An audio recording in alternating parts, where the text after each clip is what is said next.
Mesdames, Messieurs, bonjour. Bonjour à tous. Bonjour à tous, chers amis. Bonjour à tous les fidèles abonnés de notre chaîne.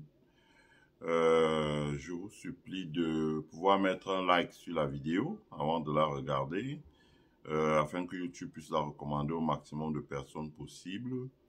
Mais également de partager sur votre mur, partager et inviter vos amis à s'abonner sur votre chaîne et vous-même à vous abonner si vous n'êtes pas encore.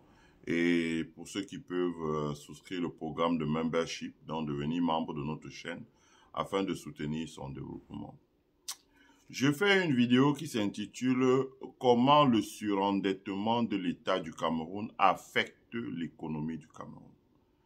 Comment le surendettement de l'État du Cameroun affecte l'économie. C'est ce qui est.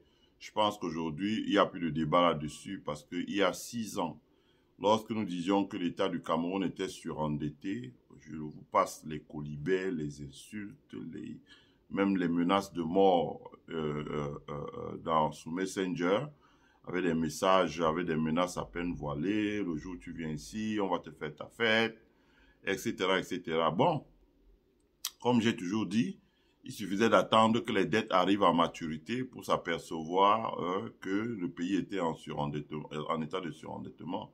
Et c'est ce qui s'est passé aujourd'hui, que les dettes sont à maturité et que l'État du Cameroun ne peut pas les rembourser. C'est le président camerounais lui-même en fonction encore qui fait une sortie en disant la situation est désastreuse. Voilà, donc désastreuse dans la bouche d'un président. Ça veut dire ce que ça veut dire. Donc, nous sommes dans une situation vraiment désastreuse parce que l'endettement est vraiment colossal. Il faut fractionner cet endettement pour permettre à notre audience de bien comprendre parce que souvent, quand les chiffres sont balancés dans l'espace public, il y a beaucoup de manipulation. D'abord, l'endettement extérieur. Ça veut dire que l'argent que nous devons aux institutions multilatérales, le Fonds monétaire international, la Banque mondiale, la Banque africaine de développement, la Banque islamique de développement, etc., etc. Ça, c'est l'endettement extérieur multilatéral. Il y a l'endettement extérieur bilatéral. L'endettement extérieur bilatéral, c'est l'argent que nous devons aux pays, aux agences de développement de ces pays-là. L'Agence française de développement, la DEG allemande, le FME hollandais, Turk Exim en Turquie, India Exim, Exim China, USAID, etc., etc., qui sont des organismes de développement bilatéraux. Donc, il y a cet argent que nous devons. Il y a les eurobonds, ça veut dire les obligations que nous avons lancées sur les marchés internationaux, qui sont souscrits en dollars. C'est voilà l'argent que nous devons. Bon, selon les calculs qui sont disponibles ici aux États-Unis, ce montant-là est de 60 000 milliards. Bah, le gouvernement camerounais, je ne sais pas comment il procède. Certainement, il dissimule une partie dans les entreprises. Et donc, ça permet de diminuer le montant visible. Et il parle de 20 000 milliards. Bon, ça, mettons ça de côté. Deuxièmement, il y a la dette intérieure. Donc, intérieure, il y a la dette financière, il y a la dette commerciale. Donc, d'ailleurs, dans la dette extérieure, j'ai omis la dette commerciale. Parce qu'il y a les dettes commerciales, par exemple. Si Tradex a eu la garantie de l'État pour importer, par exemple, le carburant chez un trader qui est Total Energy, c'est un exemple que je prends, je dis pas que c'est la réalité, mais et que par exemple, il y a une ardoise de 800 milliards, ça c'est une dette extérieure que l'État doit éponger. Si par exemple Eneo, qui est un fonds anglais Actis, réclame par exemple 700 milliards à l'État, et que l'État à Eneo, et que Actis réclame l'argent à Eneo, et que l'État du Cameroun dit je me porte garant, c'est une dette commerciale. Donc il y a tout ça. Maintenant, il y a la dette intérieure du Cameroun. La dette intérieure, il faut la diviser en deux parties. Il y a la dette commerciale, il y a la dette financière.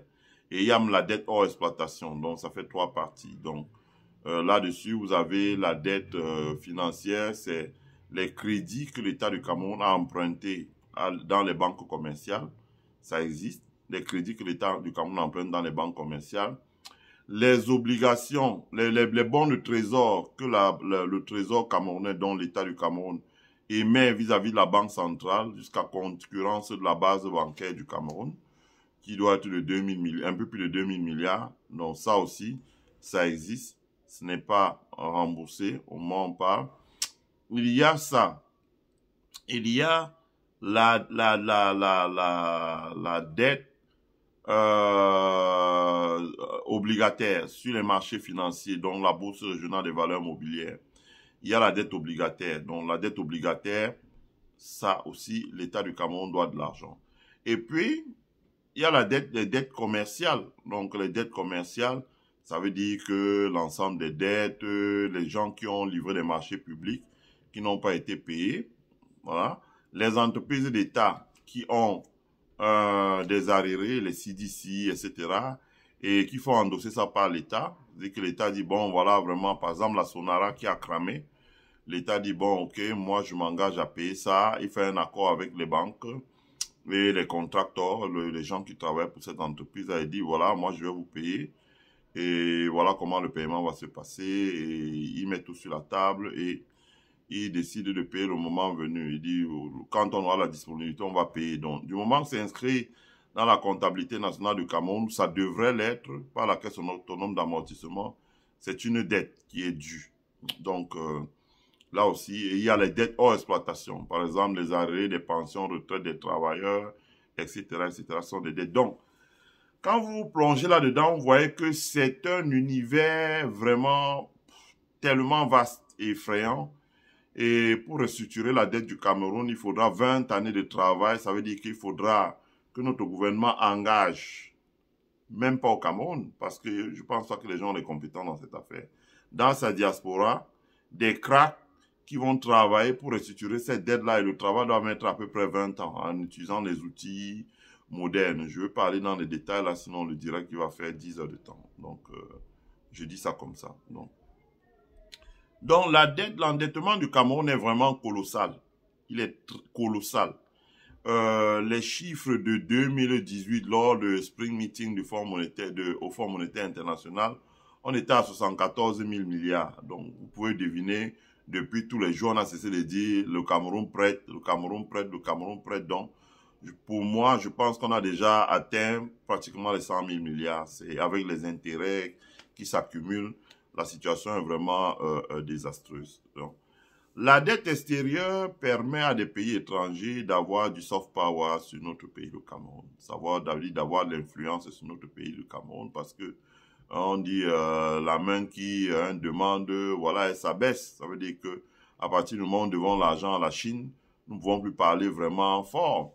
Il y a quelques années, quand nous n'étions pas vraiment endettés vis-à-vis de la Chine, Paul Biya allait là-bas, on lui déroulait le tapis. Mais regardez les 2 dernières visites de Paul Biya en Chine.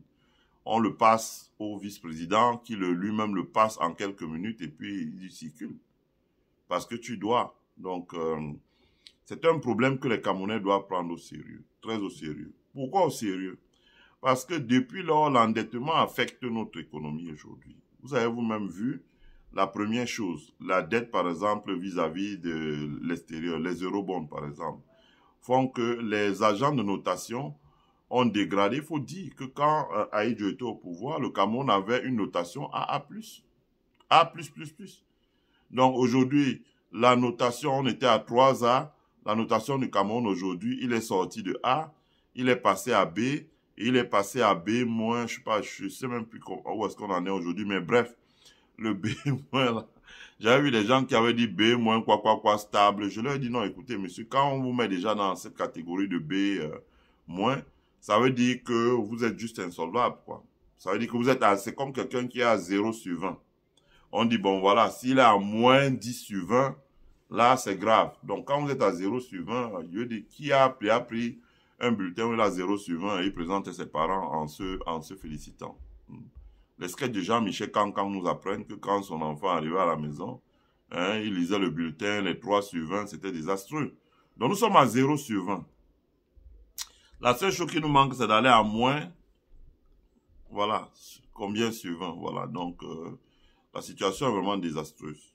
La première conséquence de ça, c'est que le Cameroun, pour emprunter l'argent sur les marchés financiers, va emprunter l'argent à des tarifs extrêmement élevés. Des tarifs extrêmement élevés. La raison est que je vous avais expliqué la dernière fois comment la formation du coût de l'emprunt sur les marchés financiers. Regardez les précédentes vidéos dont je vous avais expliqué le yield, comment est-ce que ça se forme. Donc, quand la dette va sur les marchés financiers. Les entreprises, les grands fonds de pension, c'est eux qui achètent cette dette-là et la détiennent. Ça veut dire que quand la dette est vendue dans les banques d'affaires, chez ce qu'on appelle accredited investors, ils ne la gardent pas sur eux une éternité. Ils la gardent peut-être 3, 4 ans en fonction de la stratégie, la revendent sur les marchés. Sauf que, sur les marchés, les fonds de pension viennent chercher les dettes qui sont notées 3A+. Ce sont ces dettes-là d'abord qui viennent chercher. C'est-à-dire que l'ordre qu'on donne ou les instructions formelles qu'on donne aux personnes qui gèrent les asset managers dans les fonds de pension, c'est écoutez monsieur, en matière de fixed income, donc en matière d'obligations, vous achetez d'abord les obligations qui sont labellisées à 3A, donc risque free. Donc ils vont chercher la dette américaine, ils vont chercher la dette canadienne, ils vont chercher les dettes qui sont labellisées 3A. Et vraiment, au pire des cas, ils vont chercher les dettes qui sont labellisées A+, etc., etc., A-, etc., etc. Mais en aucun cas, ils ne vont chercher les dettes B. Qui va spéculer maintenant sur les dettes B? C'est les hedge funds. Donc, qui ne sont pas régulés. Et c'est les fonds vautours, par exemple, qui vont rechercher cette dette-là.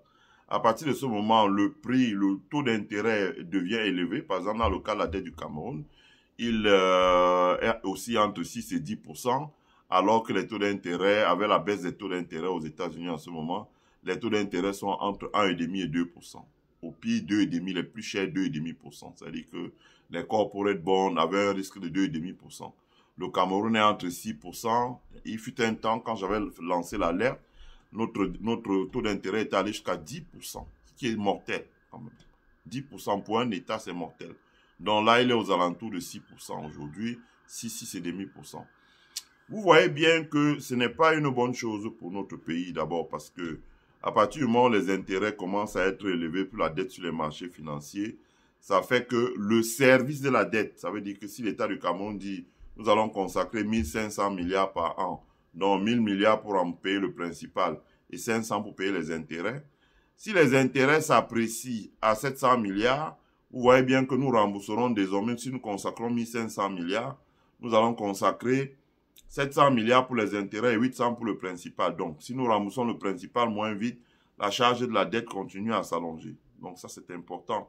Donc, le coût du crédit pour le gouvernement camerounais devient très élevé.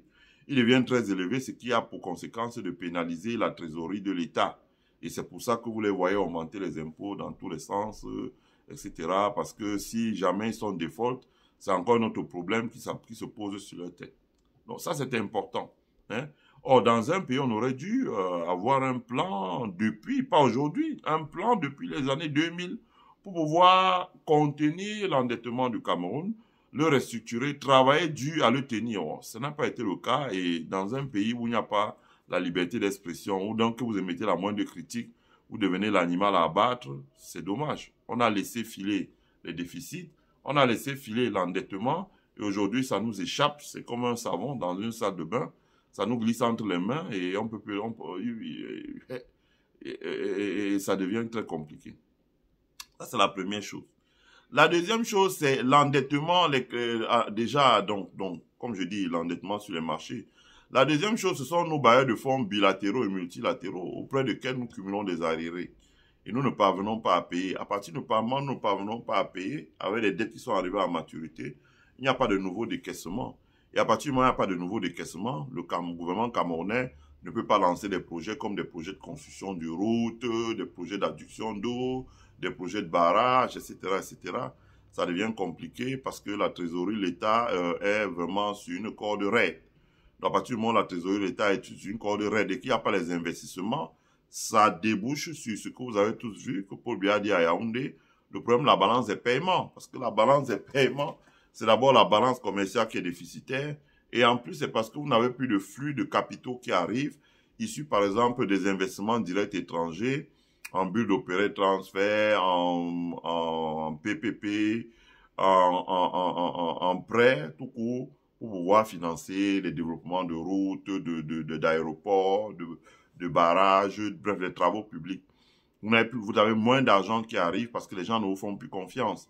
Et dans un environnement concurrentiel, vous voyez la transparence dans la gestion des finances publiques en Côte d'Ivoire. Au Sénégal, c'est la transparence de la gestion des finances publiques, la reddition des comptes qui a amené Sonko au pouvoir. Et regardez le budget qu'ils ont fait avant que on ne l'analyse. Regardez au Burkina Faso le budget. Ils ont carrément dissous la chambre d'agriculture en disant que ça ne servait à rien. C'était budgétivore. Donc, dans ce contexte-là, les bailleurs de fonds chinois, allemands, américains, japonais, etc., regardent ce qui se fait dans les autres pays et ils voient qu'il y a d'autres pays qui font de gros efforts pour faire des réformes, pour mettre la transparence dans la gestion de leurs finances publiques, pour mettre en place la e-governance. Ils voient que quand on construit 400 km de route au Niger, on dépense 275 milliards, alors que les mêmes 400 km de route au Cameroun, c'est 1200 milliards. Donc, ils voient la différence et les capitaux nous échappent. Hein? Donc, les capitaux nous échappent. À partir du moment où les capitaux nous échappent, il y aura une baisse drastique du budget d'investissement de l'État au Cameroun. Donc, qui dit investissement dit que les PME qui venaient chercher des marchés publics pour aller travailler, donc embaucher les Camerounais, seront à l'arrêt parce qu'ils ne pourront pas être payés, parce qu'il n'y aura pas de nouveaux marchés. Et où ça se fera timidement. À partir de ce moment, ils vont licencier les employés. Donc, ils vont payer moins de taxes. Les employés vont se retrouver sur le marché de l'emploi dans un pays où il n'y a pas d'assurance chômage. Si le gars est locataire, il va commencer à accumuler des arriérés. Le bailleur aussi n'aura pas d'argent, etc., etc., etc. Ça crée un effet boule de neige, hein, un effet contagieux à l'économie, et l'économie en pâtit. Ça, c'est important. Hein. Il faut bien qu'on le martèle pour que les gens puissent comprendre, parce que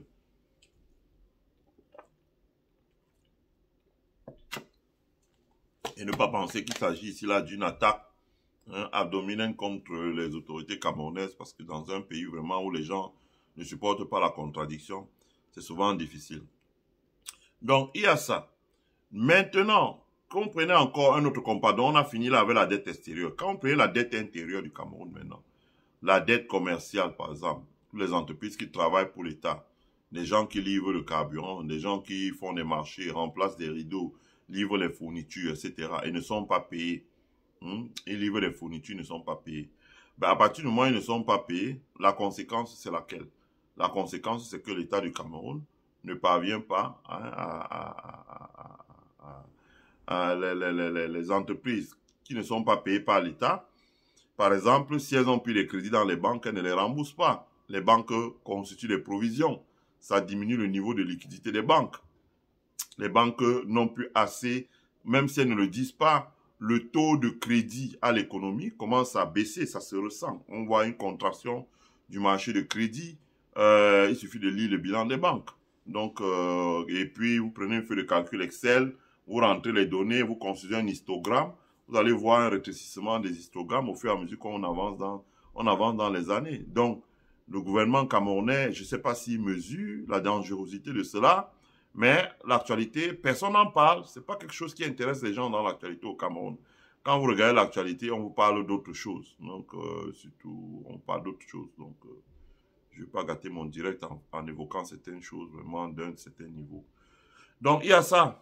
Quand l'État du Cameroun ne paye pas, ça crée un préjudice. Les entreprises, la commande publique, les entreprises travaillent, prennent des crédits, des avances de trésorerie dans les banques, travaillent, ne sont pas payées.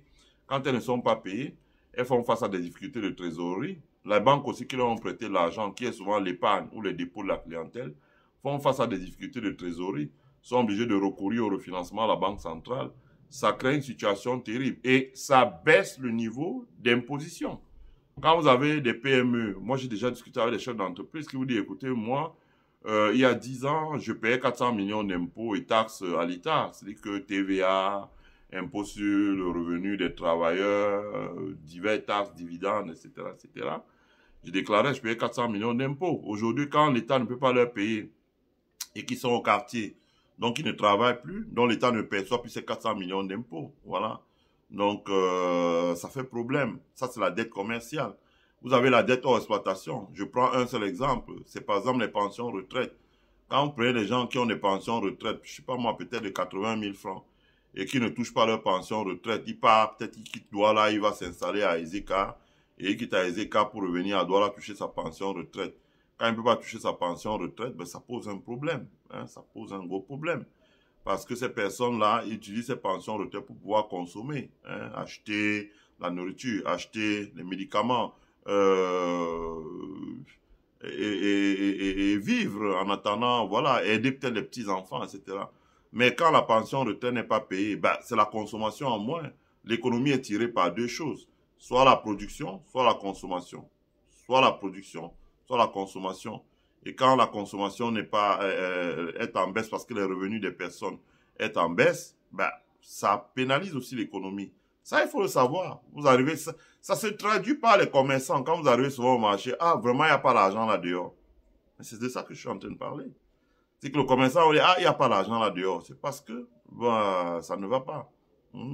Ça ne va pas. Donc, les personnes, ça ne va pas. Les dettes de l'État sont cumulées. Il ne paye pas ses créances commerciales. Il ne paye pas les dettes pour l'exploitation. Ensuite, vous avez les prêts que les entreprises d'État. Je prends un exemple. La Sonara doit de l'argent aux banques commerciales. J'ai déjà fait une émission sur Equinox Télévision où j'expliquais peut-être l'accord, j'expliquais peut-être la pertinence ou pas de l'accord que le ministère des Finances avait fait avec la Sonara dans le but de... Donc, disons, dans le but d'apurer en ajoutant 47 $, je crois, par litre de taxes, par litre de carburant, dans le but d'apurer les arriérés bancaires, la Sonara. Donc, ce sont des dettes. Et ça, pour la Sonara, il y en a aussi pour la CDC.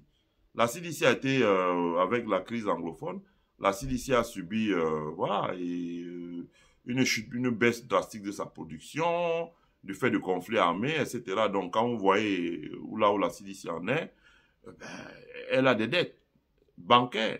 Et ces dettes bancaires-là, c'est l'État qui les appuie, qui les endosse et qui les appuie.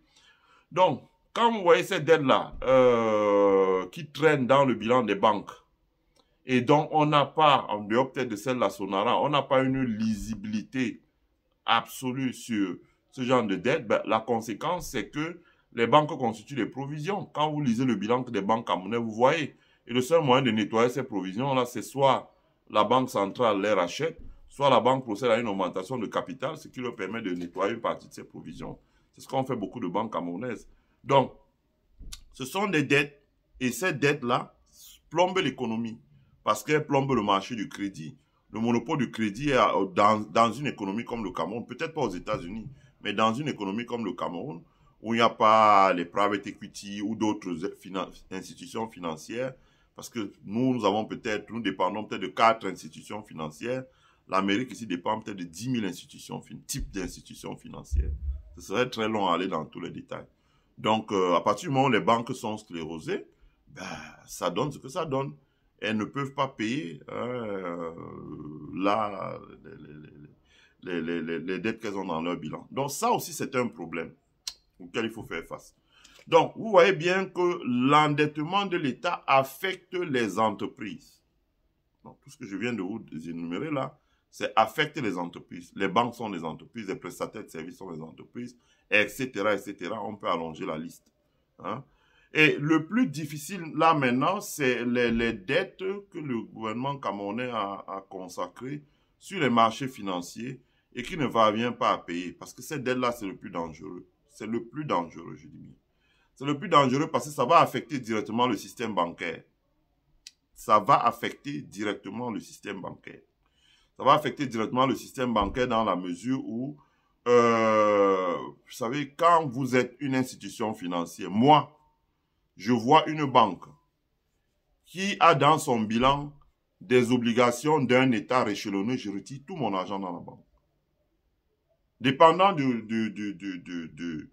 ce que, bon, si la banque, par exemple, dit qu'elle a 80 milliards de fonds propres et qu'elle détient les obligations de l'État sur sa trésorerie pour 10 milliards, ça va. Mais si je vois la banque à 80 milliards de fonds propres et détient 60, 70, 80, 90, 100, 110, 120 milliards d'obligations réchelonnées, je retire tout mon argent dans la banque. Parce qu'en termes de rating, c'est dangereux. C'est une banque qui peut fermer à tout moment. elle peut être victime de ce qu'on appelle un run-off bancaire. Il suffit qu'il y ait une panique et que les gens se précipitent pour retirer leur argent, c'est fini. La banque, donc elle est techniquement en faillite. Je retire tout mon argent, je vais mettre dans une autre banque. Or, qu'est-ce qu'on a constaté? L'État du Cameroun et les autres États de la CEMAC ne peuvent pas repayer les obligations qu'ils ont levées à la bourse de Douala et ils demandent un réchelonnement.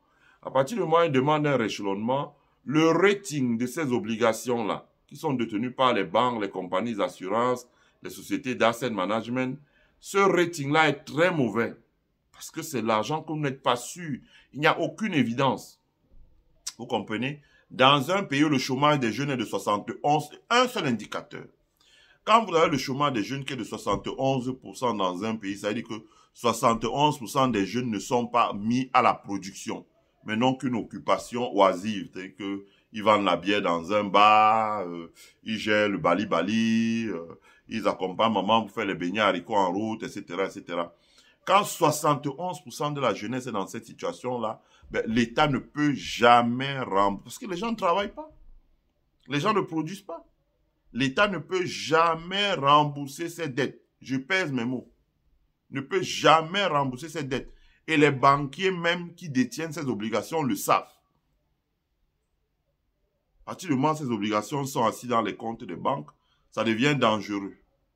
Parce que, je dis bien, dans le asset management, c'est mon métier, on investit dans le fixed income, on essaie de constituer un portefeuille sain. Donc, on achète d'abord tout ce qui est A. Quand vous avez un État du Cameroun qui, au niveau de l'international, est déjà noté par les agents de notation à B+, ou B-, je ne sais pas combien ils sont maintenant. Je n'ai pas regardé le rating d'aujourd'hui. Mais quand vous êtes déjà dans B, ça n'intéresse plus personne. Il n'y a plus personne qui achète ces obligations. Parce que c'est risqué. L'asset manager qui met l'argent là-dedans, au cas où ça se casse la gueule, il est viré tout de suite. Il est même poursuivi. Parce qu'il a une charte qu'il doit respecter. Je l'ai devant moi. Voilà ça ici. Il a une charte comme ça qu'il doit respecter. Avec un cahier de charges qu'il doit lire. Il a la version écrite, il a la version digitale et il signe.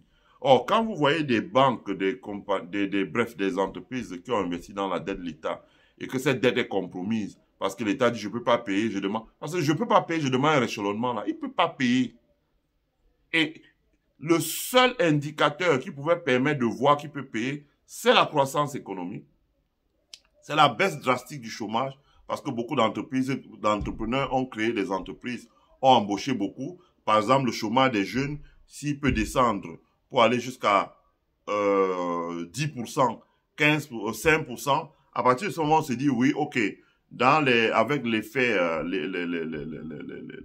avec la richesse qui va être créée consécutive à ces investissements-là, on peut s'attendre dans les 5 années à venir un remboursement. Mais il n'y a aucun choc de ce genre. Il n'y a pas de création d'entreprise, les jeunes sont au chômage, vous n'avez pas un boom de la production agricole, vous n'avez pas un boom de la production industrielle, vous n'avez rien du tout. Ben, la conséquence, c'est que l'État du Cameroun s'enfonce et les banques n'ont pas le choix que d'accepter le réchelonnement et je ne vois pas comment ils vont faire. Peut-être qu'on va s'arranger à leur dire, bon, ce que vous devez nous payer en impôts, vous gardez ça dans votre trésorerie et vous retirez, vous détruisez les obligations, mais je ne sais pas trop. Ils n'ont pas communiqué sur comment ils vont payer. Donc la conséquence, là encore, c'est que les banques passent de grosses provisions. Et les grosses provisions, ça affecte directement le marché du crédit. Du crédit à l'investissement, il va y avoir très peu d'argent pour l'investissement.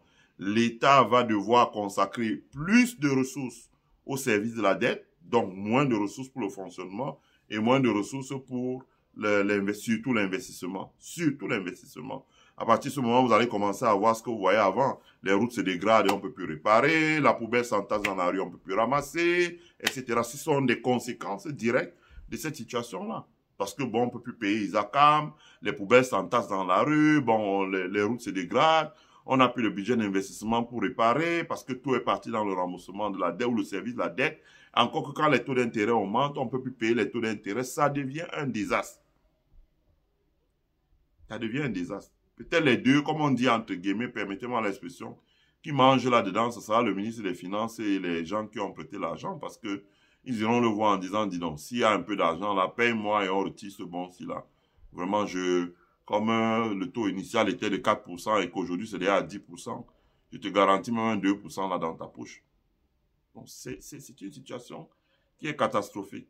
Donc, ce surendettement, je vous l'ai démontré, affecte le financement de l'économie, affecte les investissements publics de l'État, qui comptent pour beaucoup dans la croissance économique, affecte la signature, la qualité de la signature de l'État, qui n'est plus respectée par les personnes, affecte les banques qui auront un niveau de liquidité en termes de fonds propres faible. Je dis bien en termes de fonds propres, parce que les dépôts des personnes sont inscrits au passif des banques, donc ce n'est pas l'argent des banques.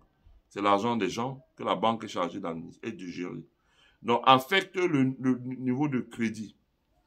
Donc, quand ça affecte le niveau de crédit, forcément, ça affecte l'activité des entreprises, la capacité de lever l'argent. Vous savez, si les banques, par exemple, dans une année, près de 3 000 milliards à l'économie, il suffit que ça baisse de 500 milliards de francs, que ça se ressente sur l'économie. Si le concours bancaire baisse de 500 milliards de francs, ça se ressent. On vous dira toujours, oui, nous continuons à donner de l'argent, oui, nous sommes crédibles, oui, nous prêtons.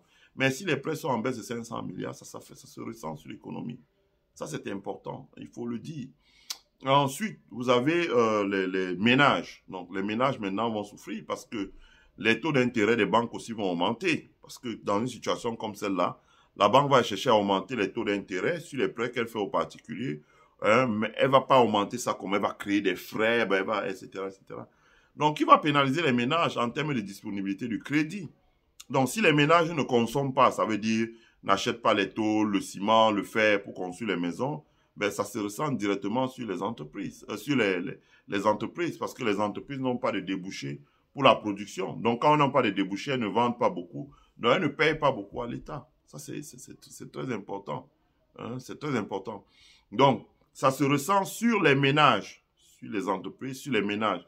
Ça se ressent aussi sur les collectivités locales, parce que dans les collectivités locales, quand il y a un investissement, ben, la qualité de la vie, quand on ouvre une usine, on ouvre une entreprise dans un endroit, la vie, les gens rient, hein. Comme j'avais dit une fois, vous prenez Néo Industrie, si vous installez une usine comme ça, si l'usine arrive à tourner 20 ans, vous revenez, quand on a fini de construire l'usine, vous revenez là 20 ans après, puisqu'on a donné des salaires peut-être d'1 milliard de francs aux gens par an pendant 20 ans, vous avez injecté 20 milliards de francs dans un endroit sur 20 ans, quand vous revenez là, vous regardez ce qu'on appelle les actifs, les maisons, les commerces, etc., etc. Si l'Institut national de la statistique pouvait mener une étude, vous allez voir que la valeur des actifs a augmenté. Peut-être la valeur des actifs dans cet endroit, c'est déjà de 100 milliards de francs. Donc, ça va affecter les collectivités locales. Donc, vous comprenez que c'est une question qui est sérieuse, la question du surendettement. Comment en sortir? C'était un vaste débat. Je ne peux pas me prononcer tant que le gouvernement camerounais lui-même n'a pas encore mis la vérité des chiffres. Vous avez vu, le Fonds monétaire international a tensé le gouvernement camerounais en disant que la première chose, c'était la vérité des chiffres. Parce qu'ils savent très bien que les chiffres que le gouvernement communique sont des chiffres qui sont archi faux. Donc, il faut d'abord qu'il y ait la vérité des chiffres. À partir du moment où il y a la vérité des chiffres, on peut savoir comment est-ce que on oriente et on modélise le processus de restructuration de la dette du Cameroun. Mais il faut sortir de là. En attendant, ce qui se passe, c'est que nous sommes désormais livrés à des pays étrangers comme la Chine. Nous sommes livrés, quand vous voyez les China Mall pousser partout, c'est parce que Paul Biya n'a pas le choix. Il est obligé de consentir des facilités à la Chine pour qu'elle règle ses propres problèmes chez nous. Ça veut dire qu'elle a des problèmes de chômage dans son pays avec l'arrivée, après la crise Covid, 150 millions de personnes sont au chômage. Donc les 150 millions de personnes dont on fait partie des gens pour qu'ils viennent s'installer au Cameroun, pour concurrencer les pauvres Camerounais qui sont là à terre. Et l'ambassade de Chine ne délivre plus de visa à des Camerounais qui veulent se rendre en Chine. Vous voyez ça au Cameroun, mais vous ne voyez pas ça au Mali. Vous ne voyez pas ça au Burkina. Vous ne voyez pas ça en Côte d'Ivoire. Vous ne voyez pas ça au Sénégal. Parce que nous sommes pris à la gorge avec la question de l'endettement. Aujourd'hui, il va falloir se mettre sur la coupe réglée du Fonds monétaire qui va nous administrer un plan d'austérité qui va être difficile. Donc, après cette vidéo, si je ferai une autre vidéo pour parler de l'austérité, parce que j'ai suivi des échanges où des gens dans les partis politiques et des experts français s'asseyent sur les plateaux pour dire, voilà, il faudrait un plan d'austérité. L'austérité ne réglera aucun problème. Donc, on attend de voir ce que dira le gouvernement camerounais, ce que dira le ministre des Finances. On espère qu'il va descendre de son piédestal et qu'il va parler déjà aux élus camerounais et puis qu'il va parler aux Camerounais et puis que le gouvernement camerounais va travailler d'abord à décliner son propre plan de restructuration de la dette. Mais je ne crois pas que cela soit possible sur Paul Biya. Je ne crois pas que cela soit possible.